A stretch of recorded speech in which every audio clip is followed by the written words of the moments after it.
जय Shri Ram. Power star Pawan Singh के गाना जाड़ा VS गर्मी, जो ना गाना के इंतजार आप लोग बहुत बेसब्री से करते नहीं जाओ। गाना कल सुबह आप लोग के बीच में आवे वाला बा। जी हाँ, 15 तारीख के 6:45 AM पे आप लोग के बीच में रिलीज कल जाई।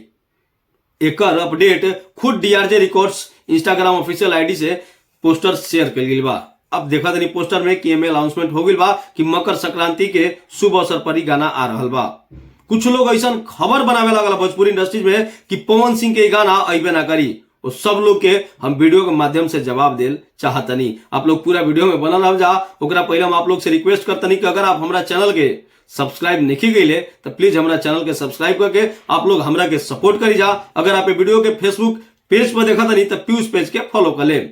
जी हाँ, जब जब पवन सिंह के कोनो प्रोजेक्ट में डिले होला, भोजपुरी न्यूज मीडिया अक्सर जब पवन सिंह के गाना आवे के होला और गाना समय पर ना आवेला तो नया नया परसेप्शन बनावे लगेला कि पवन सिंह अपना काम के प्रति ईमानदार ना हवन, पवन सिंह काम के समय पर पूरा ना करेलन।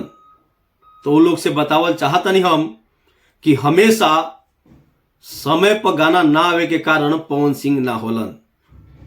इस बार गाना कंप्लीट हो गई रहे। आप लोग से बताई हाँ कि कंपनी कोनो शुभ अवसर के इंतजार करते रहे। सामने मकर संक्रांति रहे, यही से गाना के लेट कर गई रहे। बाकी परसेप्शन पवन सिंह के बारे में तो आप लोग जानत नहीं जाए कि का बनावे के कोशिश कई जाला। बड़े बड़े लोग कोशिश करेला, ई केहू से छिपल नहीं खे।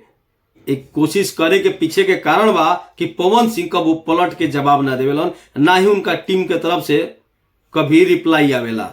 यही से जेकरा मन जौन करेला वो कह देवेला पवन सिंह के बारे में।